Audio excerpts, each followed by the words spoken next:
بسم اللہ الرحمن الرحیم۔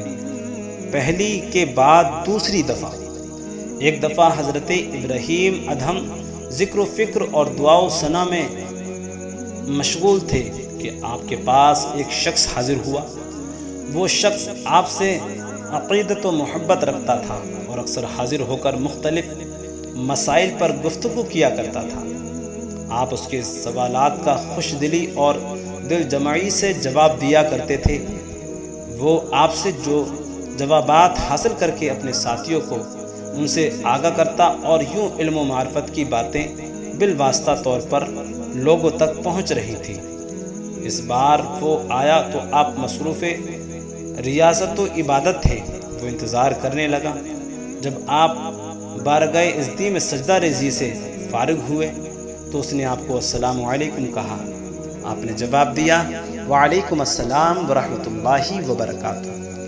آپ کو علم تھا کہ آج بھی وہ کوئی نہ کوئی سوال پوچھنے کے لیے آیا ہوگا، لہٰذا آپ ہماتن گوش ہو گئے۔ اس شخص نے پہلے اجازت طلب کی اور کہا حضرت اگر آپ مناسب خیال فرمائے تو میں ایک سوال کرنے کی جسارت کروں۔ حضرت ابراہیم ادہم نے فرمایا جو جی میں آئے پوچھو۔ کیا پہلے کبھی تمہیں مایوسی ہوئی ہے؟ اس نے کہا پہلے تو میں ہمیشہ علمی مسائل دریافت کرتا تھا، مگر آج ایک ذاتی قسم کا سوال ہے، اس لیے مجھے اندیشہ ہے کہ کہیں آپ اس سوال کا جواب دینا مناسب نہ سمجھیں۔ حضرت ابراہیم ادہم نے جب اس شخص کا حسن طلب دیکھا تو آپ نے فرمایا سوال بے شک ذاتی ہی کیوں نہ ہو، تمہیں جواب ضرور ملے گا، کیونکہ تم کافی دور سے لمبا سفر طے کر کے محض اس سوال کا جواب حاصل کرنے کے لیے حاضر ہوئے ہو۔ سوال کرو، میں حتی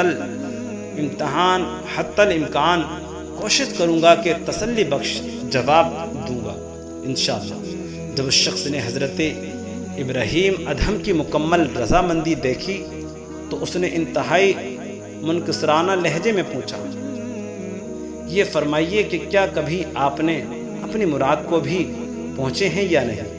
آپ اپنی مراد کو پہنچے ہیں یا نہیں؟ سوال اگرچہ مختصر تھا مگر اس میں ایک جہان معنی آباد تھا۔ حضرت ابراہیم ادہم ایک لمحے کے لیے سوچ میں پڑ گئے، مگر معنن انہیں اپنا وعدہ یاد آیا تو انہوں نے بغیر کسی توقف خدائے قادر و قدیر کے فضل و کرم اور لطف و عنایت سے ایک نہیں بلکہ 2 مرتبہ مراد ملی ہے جس کا شکرانہ میں آج تک ادا کرتا ہوں۔ اس شخص نے پوچھا یا حضرت کیا آپ مجھے اس کے تفصیل سے بتا سکتے ہیں؟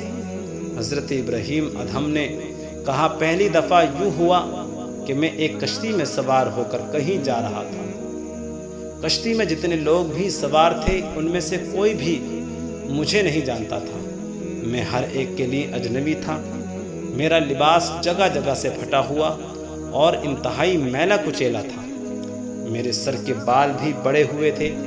میری اس حالت کو دیکھ کر سب سے پہلے ایک شخص نے کہکا لگایا، پھر دوسرے شخص نے عبار کسا، تیسرے شخص نے طنز کی، چوتھے نے مذاق کیا۔ پھر کیا تھا، رفتہ رفتہ اس کشتی کے تمام لوگ میری طرف توجہ ہو گئے اور طرح طرح کی باتیں بنانے لگے۔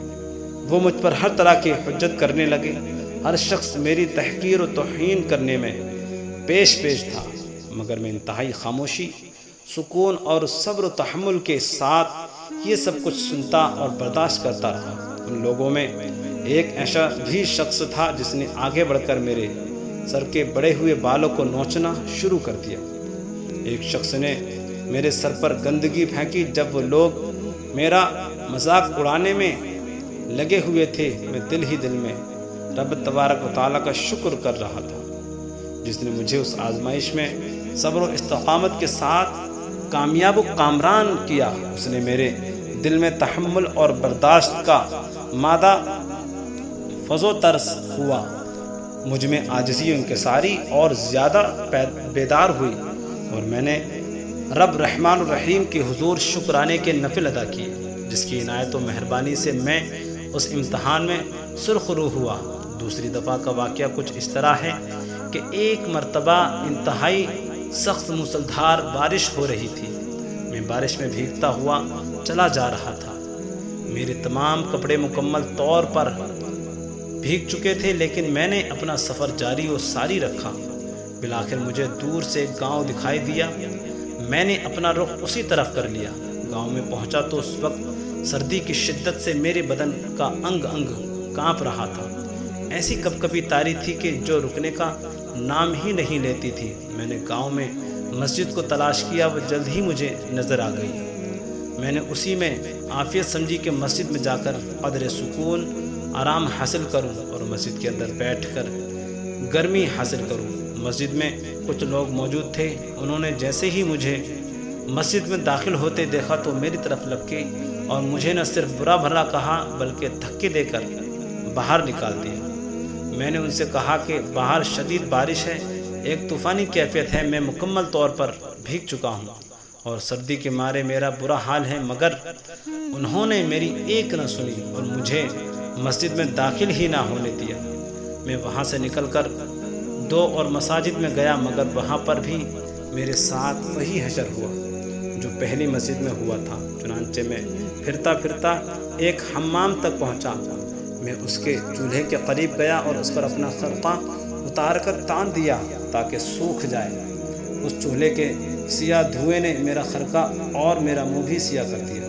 ایسا لگتا تھا جیسے کسی نے کالک مل دی ہو، لیکن اس عمل سے میرا من اجلا تر ہوا۔